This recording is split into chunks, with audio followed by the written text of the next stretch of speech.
India अपने unemployment crisis को कभी खत्म नहीं कर सकता। मैं इतना बड़ा स्टेटमेंट क्यों दे रहा हूँ यह आपको अगले 4 मिनट के अंदर पता चल जाएगा। Unemployment remains a serious problem. आपके लिए सक्सेस का मतलब क्या है? बड़ा बंगला हो जाता है, अच्छी गाड़ी मिल जाती है, आपके आसपास नौकर चाकर रहते हैं। मुझे लगता है कि हर एक मिडिल क्लास आदमी ये चाहेगा। एक बहुत ही फेमस एक्सपेरिमेंट है जिसको माउस व्हील एक्सपेरिमेंट कहते हैं। इसमें एक रोटेटिंग केज को एक जंगल में रख दिया जाता है, फिर उसके ऊपर एक चीज ब्लॉक को बांध दिया जाता है। कुछ चूहे उनके सामने खाना देखकर उस केज में भागने लगते हैं, लेकिन वो कितना भी भाग ले वो ऊपर बंधे हुए चीज ब्लॉक तक कभी पहुंच नहीं पाते हैं और कुछ देर के बाद वो चीज मेल्ट हो जाता है। अभी आप सोच रहे होंगे कि इस एक्सपेरिमेंट का अनएम्प्लॉयमेंट के साथ क्या रिलेशन है। Let me explain. 10 साल से हम लोग यही राजधानी में रह के ही तैयारी कर रहे हैं, लेकिन अभी तक कोई ऐसा हम लोग मुकाम हासिल नहीं कर पाए जॉब के क्षेत्र में। कोई वैकेंसी ही नहीं आई। अभी मैं आपको कुछ जॉब्स के नाम बताता हूँ। Conservation engineer, wind energy technician, ethical hacker, food tester, sommelier, petroleum engineer, ornithologist, acoustic consultant, meteorologist. ये जितने भी जॉब्स का मैंने नाम लिया वो सब हाई पेइंग जॉब्स हैं, लेकिन आप में से कितने लोगों को इसके बारे में पता है? लास्ट ऑप्शन वही है, सरकारी नौकरी, और नहीं तो हम लोग ठीक जैसे मांगता है कटोरा लेकर उस माफिक हम लोग हैं। शायद ज्यादा लोगों को पता नहीं। इसीलिए जिनके पास इंजीनियरिंग का डिग्री है वो भी पियोन, मेडिकल जॉब या साफ सफाई के जॉब्स कुछ भी मिल जाए वो करने के लिए रेडी है। चलो मैं एक सिंपल क्वेश्चन पूछता हूँ। टॉप 1% के लोग यानी कि वो लोग जो दुनिया के रिचेस्ट लोगों में आते हैं, उनमें और आप में क्या डिफरेंस है? क्या इसके बारे में कभी आपने सोचा है? Elon Musk is officially the richest person ever. Gautam Adani की कुल संपत्ति 88.5 अरब डॉलर तक पहुंच गई। मुकेश अंबानी एक ही साल में 1,70,000 करोड़ रुपए कमाए हैं। ये लोग खुद को उस विशियस सर्कल से निकालने में सक्सेसफुल हो गए जिस विशियस सर्कल में आज आप और हम फंसे हुए हैं। ठीक वैसे ही जैसे एक चूहे के पास पूरा जंगल होने के बाद भी वो उस चीज क्यूब के पीछे भागने लग जाता है। चलो आज नहीं सफलता तो कल तो कभी तो मिल जाएगी। समझ ही नहीं आ रहा हम लोग जाए तो जाएगा। कभी कभी मन करता है आदमी की जाए गंगा मैया में विसर्जित हो जाए। अभी सिचुएशन ऐसा है कि लोग जॉब के लिए किसी भी हद तक जाने के लिए तैयार है। मैं आपको कुछ रिसेंट इंसिडेंट्स बताता हूँ। कुछ दिन पहले एक न्यूज बहुत ही वायरल हो रहा था जहाँ पे अनएम्प्लॉयड इंडियंस को रशिया और यूक्रेन के बीच में हो रहे वॉर में लड़ने के लिए भेजा जा रहा था। उन लोगों को पहले ये बोला गया था कि उनको सिर्फ हेल्पर या फिर सिक्योरिटी गार्ड के पोस्ट में रखा जाएगा, इसीलिए उनकी पोस्टिंग वॉर जोन से काफी दूर होगी और उसके बदले महीने का 1 से 1.5 लाख रुपए सैलरी मिलेगा। इसीलिए जिनका कोई भी मिलिट्री स्किल नहीं था वो लोग भी पैसों के लालच में रशिया पहुंच जाते हैं। फिर उन लोगों को धोखे से फ्रंट लाइन में लड़ने के लिए भेज दिया जाता है। मैं रशिया आया था जॉब करने के लिए एजेंट के थ्रू। रशिया आने के बाद वो हमको आर्मी में डाल दिया। मैं अपनी जान बचाकर बड़ी मुश्किल से भागा हूँ। ग्रेनेड, आर्टिलरी, हर चीज वहाँ पे गिर रही थी। हमारे पास 0% एक्सपीरियंस है। हम बिल्कुल भी युद्ध के लिए नहीं तैयार है। हमें किसी को भी अच्छे से बंदूक भी नहीं पकड़नी आती और ये हमें फ्रंट लाइन पर डालना चाहते हैं। इसमें 2 लोगों की मिसाइल अटैक में मौत हो जाती है।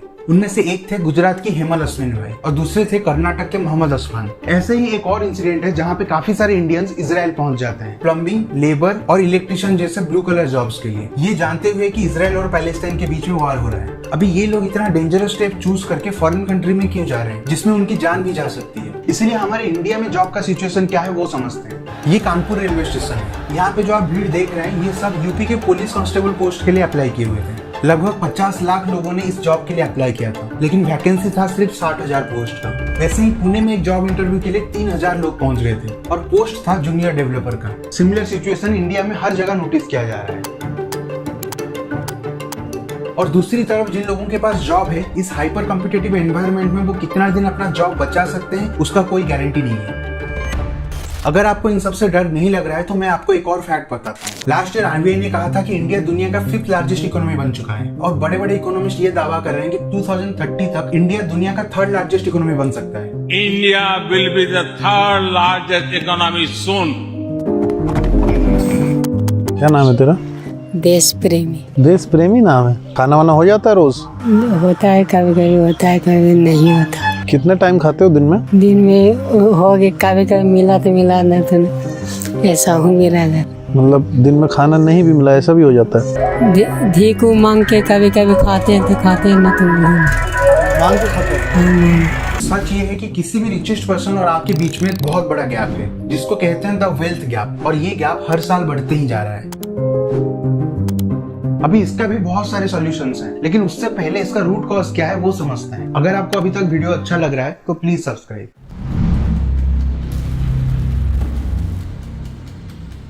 18th सेंचुरी तक हमारे देश में गुरुकुल एजुकेशन सिस्टम चलता था। जहाँ पे moral values, practical skills, character development, वैदिक मैथ, फिलोसफी और इकोनॉमिक्स जैसे 18 सब्जेक्ट्स पढ़ाए जाते थे जो रियल लाइफ में काम में आता था, क्योंकि तब लोगों को पता था कि जब जिंदगी परीक्षा लेती है तो सब्जेक्ट वाइज नहीं लेती। Did you get straight A's in school? If so, good for you, congratulations. But in the real world, you'll never get straight A's again.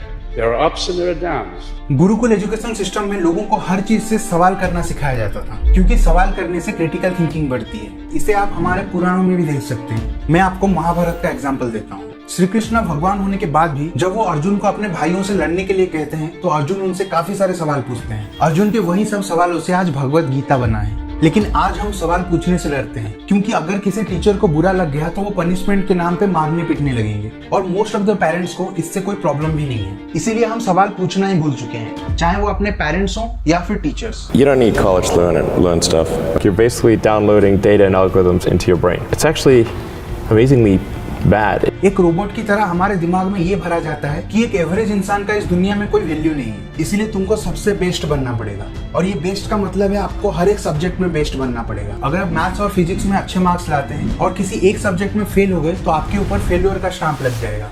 अगर ये सच होता तो हमारे सामने रामानुजन जैसे ग्रेट मैथमेटिशियन नहीं होते। वो मैथ्स के अलावा किसी भी सब्जेक्ट में अच्छे नहीं थे, लेकिन इसके बाद भी वो infinite series, continued fraction, number theory discover कर लेते हैं। लेकिन आज के टाइम में एक इंसान खुद को हर एक सब्जेक्ट में बेस्ट बनाने के लिए अपने लाइफ का सबसे इंपॉर्टेंट 15 से 20 साल इन्वेस्ट कर देता है। फिर जब वो जॉब ढूंढने जाता है तो उसके सामने ऐसे सिचुएशन होता है जिसके लिए वो कभी प्रिपेयर्ड ही नहीं था।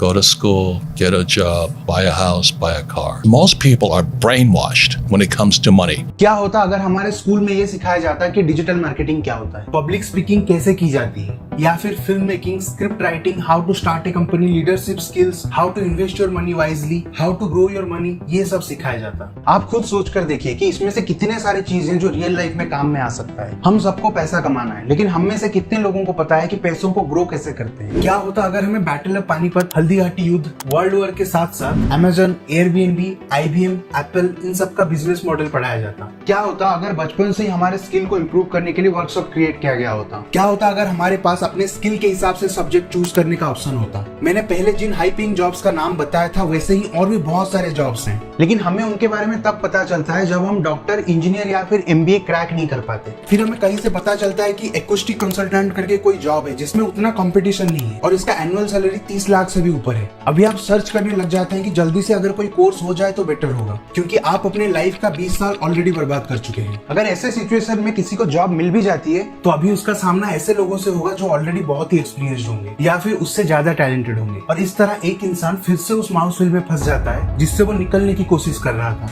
शायद इसीलिए एप्पल का को-फाउंडर स्टीव वोजनियाक ने कहा था कि इंडियंस डिग्री हासिल करने के लिए बहुत मेहनत करते हैं, फिर वो एक मर्सिडीज खरीद लेते हैं, और यही एक नॉर्मल इंडियन के लिए सक्सेस का डेफिनेशन होता है। लेकिन उनमें क्रिएटिविटी की कमी होती है। अभी मैं फिर से आपसे पूछता हूँ, क्या ये आपके लिए सक्सेस का डेफिनेशन है? अभी एक दूसरा साइड समझने की कोशिश करते हैं।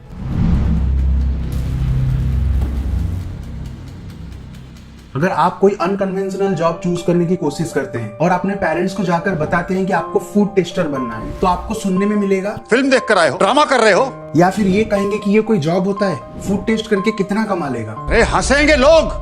अगर आपके पेरेंट्स मान भी जाते हैं तो आपके ऐसे रिलेटिव्स होंगे जो आपके मम्मी या पापा को ये समझाने में कामयाब हो जाएंगे कि आप जो बनना चाहते हैं उसमें कोई फ्यूचर नहीं है। इसको कहते हैं कन्फर्मिटी बायस, मतलब सिंपल लैंग्वेज में इसको हर्ड मेंटेलिटी कहते हैं। इसमें लोग अपने जजमेंट स्किल का इस्तेमाल ना करके बहुत सारे लोग जो काम कर रहे हैं वही करने लग जाते हैं। बेसिकली हम हमेशा लेस रिस्की ऑप्शन चूज करना पसंद करते हैं जिसमें ऑलरेडी बहुत सारे लोगों को सक्सेस मिल चुका है। अगर किसी का फ्रेंड सीए बनकर अच्छा पैसा कमा रहा है तो उसको भी सीए बनना है। अगर किसी के कजिन को रेलवे में जॉब मिल गया तो वो नेक्स्ट डे से रेलवे के प्रिपरेशन में लग जाता है, क्योंकि यहाँ पे सबका एंड गोल होता है पैसा, चाहे कोई भी काम करना पड़े। क्या करते हो आप? हाँ? क्या? अरे हाँ, क्या स्टूडेंट है भाई? कौन सी कॉलेज में क्या पढ़ते हो? BA? हाँ, सेकंड ईयर है। BA किस चीज का BA? भैया BA आर्ट से कर रहा हूँ। अच्छा, अरे तो BA ही तो बैचलर ऑफ आर्ट्स होता है, BA किस चीज में? आर्ट साइड से कर रहा हूँ, बता तो रहा हूँ। अरे सब्जेक्ट अरे भैया आपको क्या चीज आपको पूछना है वो चीज पूछिए ना। आपका एजुकेशन क्वालिफिकेशन की क्वालिफिकेशन मेरा BA कर रहा हूँ, बता तो रहा हूँ ना। अरे पर BA का सब्जेक्ट क्या है? गुस्सा क्यों रहे हो? सब्जेक्ट पूछ रहे हैं भाई। आर्ट साइड में BA कर रहा हूँ, मैं बता तो रहा हूँ ये चीज ना। सब्जेक्ट पूछ रहे हैं। BA का मतलब क्या होता है? आर्ट साइड है भैया, सब्जेक्ट बता तो रहा हूँ।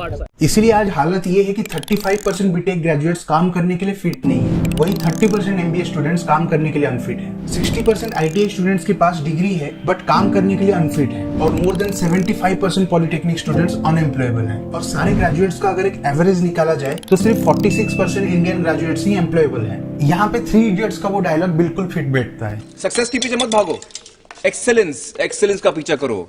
सक्सेस झक मार के तुम्हारे पीछे आएगी। अभी एक्सीलेंस के पीछे भागकर कैसे सक्सेसफुल होते हैं उसका सबसे बड़ा एग्जांपल ये लोग हैं, रितेश अग्रवाल, श्रीकांत बोल्ला, ध्रुव राठी। जब मैंने YouTube को एज अ करियर ऑप्शन चुना तब बहुत कम लोग इसे as a career option seek out कर रहे थे, और मैंने इस पर सीरियसली काम किया क्योंकि कम कंपटीशन था। आज ध्रुव राठी के पास 22 मिलियन सब्सक्राइबर्स हैं और उसके साथ साथ एजुकेशनल और जियोपॉलिटिकल कंटेंट में सबसे पॉपुलर यूट्यूबर है। सिमिलरली रितेश अग्रवाल और श्रीकांत बोल्ला छोटे से टाउन से होने के बाद ही वो एक सक्सेसफुल कंपनी बना देते हैं जिसका नेट वर्थ करोड़ों में है। श्रीकांत बोल्ला कौन है अगर आप नहीं जानते हैं तो मैंने इनके ऊपर ऑलरेडी एक वीडियो बनाया हुआ है, वो आप इस वीडियो के बाद देख सकते हैं। अभी जानते हैं कि तीसरा सबसे बड़ा प्रॉब्लम क्या है। इंडिया अपने चीप लेबर के लिए दुनिया भर में फेमस है, वही इनोवेशन के फील्ड में बहुत ही पीछे है। ग्लोबल इनोवेशन इंडेक्स में आउट ऑफ 132 कंट्रीज इंडिया का रैंक 40 है। इसके पीछे एक बहुत बड़ा रीजन है। 1990 तक इंडिया का सबसे बड़ा वर्कफोर्स था अग्रारियन वर्कफोर्स, मतलब 60 to 70% लोग एग्रीकल्चर रिलेटेड जॉब्स करते थे, लेकिन ये अगले कुछ सालों में बदलने वाला था। ग्लोबलाइजेशन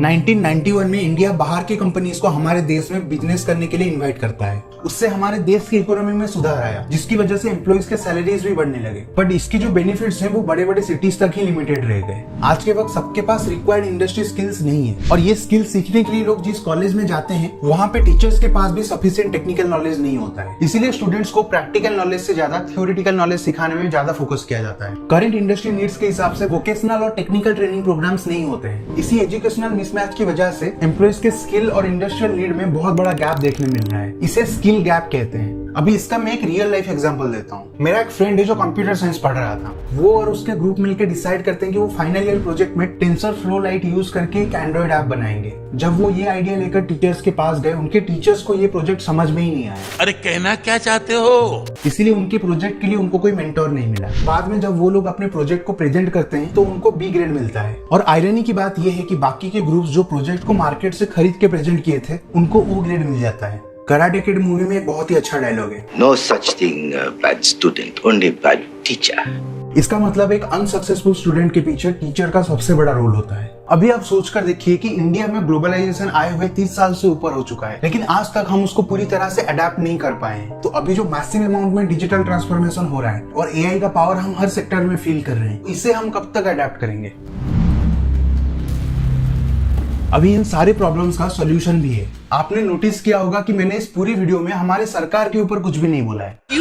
क्या हुई? ये सच है कि इंडिया का जो अनएम्प्लॉयमेंट क्राइसिस है या फिर एग्जाम में जो स्कैम्स हो रहे हैं, हमेशा क्वेश्चन पेपर्स लीक होते रहते हैं, जिसकी वजह से एक स्टूडेंट कितना भी प्रिपरेशन कर ले उसका रिजल्ट अच्छा होगा इसका कोई गारंटी नहीं होता है। इन सब में हमारी इंडियन गवर्नमेंट सबसे ज्यादा रिस्पॉन्सिबल है। लेकिन वो कहते हैं ना, भगवान के भरोसे मत बैठिए, क्या पता भगवान हमरे भरोसे बैठा हो।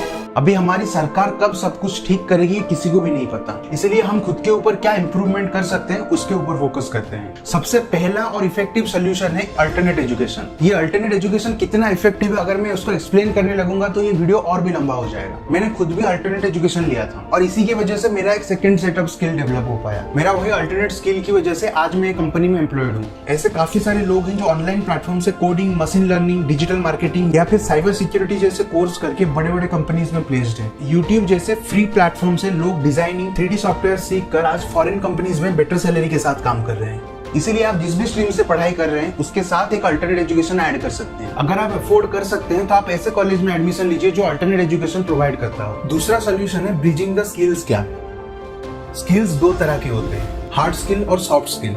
हार्ड स्किल मतलब टेक्निकल नॉलेज जो आपको किताबों से मिलता है, वही सॉफ्ट स्किल का मतलब होता है communication skill, leadership skill, problem solving, work ethics, time management skill जो आपके खुद के एक्सपीरियंस से डेवलप होता है।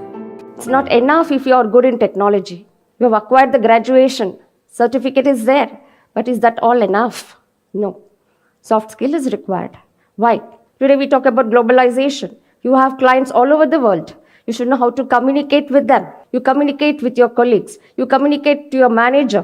Give him the feedback. तीसरा सोल्यूशन है turning your weakness into your power. अभी ये तो हम सबने एक्सेप्ट कर लिया है कि मोबाइल या फिर सोशल मीडिया के बिना हम जी नहीं सकते। सोशल मीडिया छोड़ के आप दोनों कितने दिन तक रह सकते हो? That's not possible. That's not possible. ये एकदम ड्रग्स की तरह है, मतलब कुछ मिसिंग हो जाता है। लेकिन क्या होगा अगर हम उसे अपने फायदे के लिए यूज करें? माइंडलेस रील्स या फिर वीडियोस देखने से अच्छा है कि आप उस टाइम को एजुकेशनल वीडियोस देखने में इन्वेस्ट कर सकते हैं। वंस आप ऐसे वीडियोस देखना स्टार्ट करेंगे तो आपके होम फीड में एजुकेशनल कंटेंट ही रिकमेंड होगा। आप मेरे चैनल भी सब्सक्राइब कर सकते हैं क्योंकि मैं काफी सारे इंटरेस्टिंग वीडियोस पे काम कर रहा हूँ जो फ्यूचर में आने वाले हैं। लास्ट सोल्यूशन है पेरेंट्स और टीचर्स के लिए। एक बच्चा बड़ा होकर क्या बनेगा उससे ये पूछने से अच्छा होगा अगर उससे ये पूछा जाए कि तुम्हारे लिए सक्सेस का मतलब क्या है और आपके लाइफ में ऐसा क्या आ जाएगा जब आप एक्सेप्ट कर लोगे कि मैं सक्सेसफुल हो गया हूँ। सबके लाइफ में कैरियर काउंसलिंग के साथ साथ सक्सेस का डेफिनेशन तय करना भी बहुत ही जरूरी है, क्योंकि अगर ये डिसाइडेड नहीं होगा तो हम पैसा कमाने के लिए किसी भी हद तक जाने के लिए तैयार हो जाएंगे। जैसे कि ये लोग जिनको अमेरिका में सक्सेस नजर आती है, इसलिए ये लोग इलीगल तरीके से अमेरिका पहुंचने की कोशिश कर रहे हैं, लेकिन अभी इन लोगों को 8 से 9 कंट्रीज का बॉर्डर क्रॉस करना है तभी वो अमेरिका पहुंच सकते हैं। ये इलीगल रूट क्रिमिनल और माफिया से भरा हुआ